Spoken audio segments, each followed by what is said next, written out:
পরম পূজনীয় স্বামী শিবানন্দ বাবার চরণে আমার কোটি কোটি দণ্ডবত প্রণাম।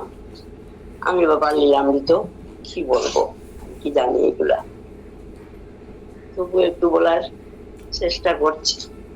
বাবার অসীম কৃপা ও তার আত্মস্মৃতি আজ আপনাদের সামনে তুলে ধরার একটু চেষ্টা করছি। ভুল তো হবে, মাফ করবেন। কোনো ভুল ত্রুটি হলে আমাকে নিজ গুণে মাফ করবেন। আমাদের সৌভাগ্য যে বাবার পুণ্য সান্নিধ্য ও কৃপাধন্য নির্দেশ লাভের সুযোগ আমাদের জীবনে এসেছিল। 1966 সাল নাগাদ বাবা যখন বেনুদার সঙ্গে যেটা রোগের জন্য আমাদের বাড়িতে এসেছিলেন, তখনও আমরা বাবার মন্ত্রে দীক্ষিত নই। এরপর 1982 সালে আবার বাবা করিমগঞ্জে আসলেন। তখন বেনুদা একটি গাড়ি করে বাবাকে নিয়ে বাড়িতে আসলেন। ওই সময়েই আমরা সবাই বাবার দীক্ষা নিলাম। একবার বাবা করিমগঞ্জ হয়ে শিলচরে এলেন, পিন্টু সেনাপতিদার বাড়িতে অবস্থান করলেন। আমাদেরকে ফোন করে বললেন, মা তোমরা চলে এসো। বাবার ডাক শুনে আমিও আমার স্বামী চলে গেলাম শিলচরে বাবার কাছে। তারপরের দিনই ছিল পবিত্র শিব চতুর্দশী। আমার স্বামী আমাকে অত্যন্ত ভক্তি নিয়ে বললেন, স্বয়ং শিব আমাদেরকে ডাকছেন, চলো চলো। সেদিন বাবাকে সঙ্গে নিয়েই আমরা সকলে শিব চতুর্দশী ব্রত ও পূজা অত্যন্ত আনন্দের সাথে পালন করলাম পিন্টুদার বাসায়। পরের দিন ভোর 3টায় উঠে বাবা স্নান সেরে জপ করছেন। আমরা অনেক ভক্ত ছিলাম উপরতলার ঘরগুলোতে। হঠাৎ বাবা এসে বললেন, নারায়ণ নারায়ণ জয় গোবিন্দ হরে, নারায়ণ নারায়ণ জয় গোপাল হরে। বাবার এই মধুর নাম সংকীর্তন শুনে সকল ভক্ত দরফর করে উঠে পড়লেন। কেউ বাবাকে প্রণাম করতে এলে বাবা মৃদু হেসে বললেন, আগে স্নান করে এসো, তারপর ভক্তি। স্নান সেরে বাবার কাছে যেতেই বাবা বললেন, শরবত বানাও। আমরা 4-5 জন মিলে বেলের শরবত তৈরি করতে গেলাম, আর বাবা চলে গেলেন পূজায়। এদিকে ওই ঘরে পিন্টু সেনাপতিদার স্ত্রী পূজার সব জিনিসপত্র রেডি করে রাখলেন।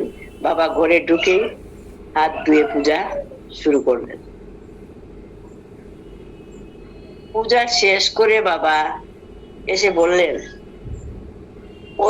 ওরা সবাইকে শরবত দাও, ওরা সবাইকে শরবত দাও। তিনি নিজেও সকলকে শরবত দিতে লাগলেন। শরবত খাওয়া হয়ে গেলে দিদি আবার পূজার প্রসাদ নিয়ে এলেন। প্রসাদ খাওয়া হয়ে গেল, তখন বাবা আমাকে বললেন, মা তুমি আজ বিকালে বাড়ি চলে যাও, তৈরি হয়ে আবার এসো।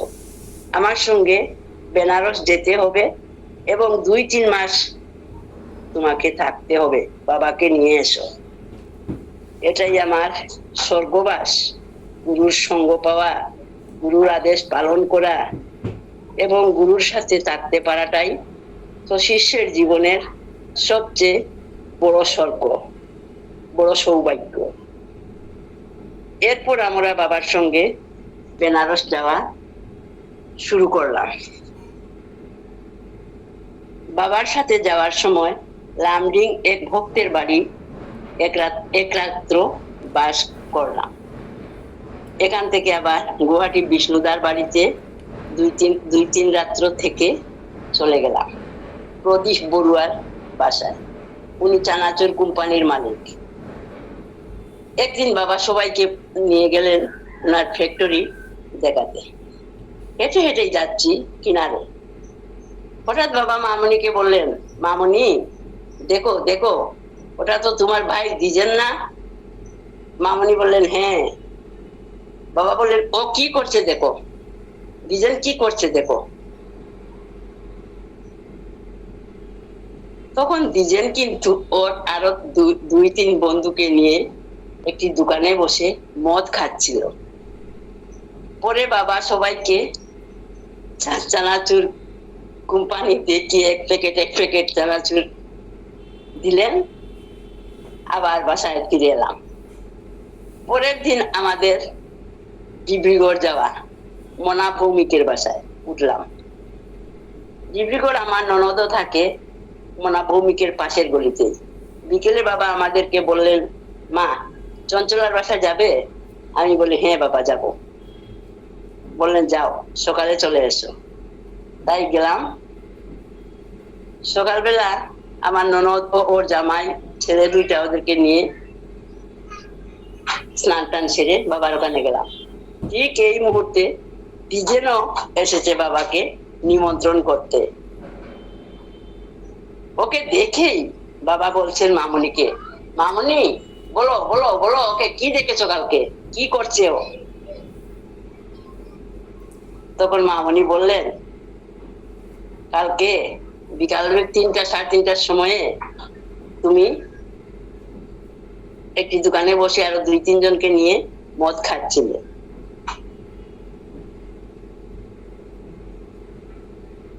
তখন বাবা আমাকে দেখে বলছেন, দেখো দেখো মামুনি, আমরা তখন গুয়াহাটিতে ছিলাম, ডিজেন কি করছে।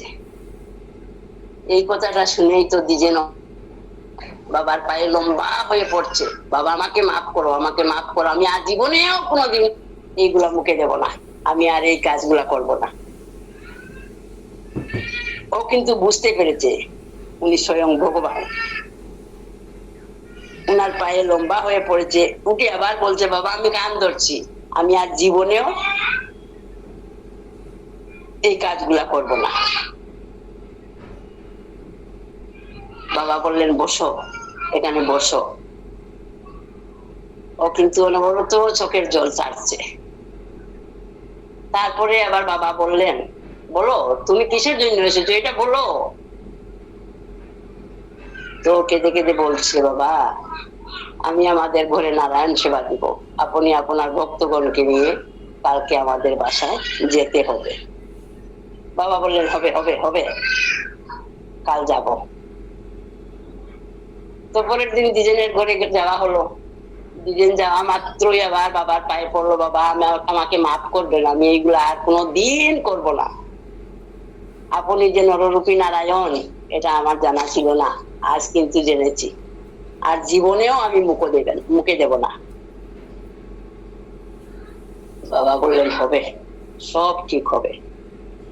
তো ডিজেনের ঘরে নারায়ণ পূজা হলো, বাবা পূজা করলেন, সব ভক্তগণ মিলে, আরো ভক্ত নিমন্ত্রণ করেছে, সবাই মিলে প্রসাদ টসাদ খাওয়া হলো। আবার মনা ভৌমিকের ঘরে চলে এলাম। আজ এখানেই রাখলাম, আজ আর আমি বললাম না, সময়ও কম, আর আমি জানিও না এগুলা কত সময়ে কি হয়। প্রণাম, ভুল ত্রুটি মাফ করবেন, আমাকে প্রণাম।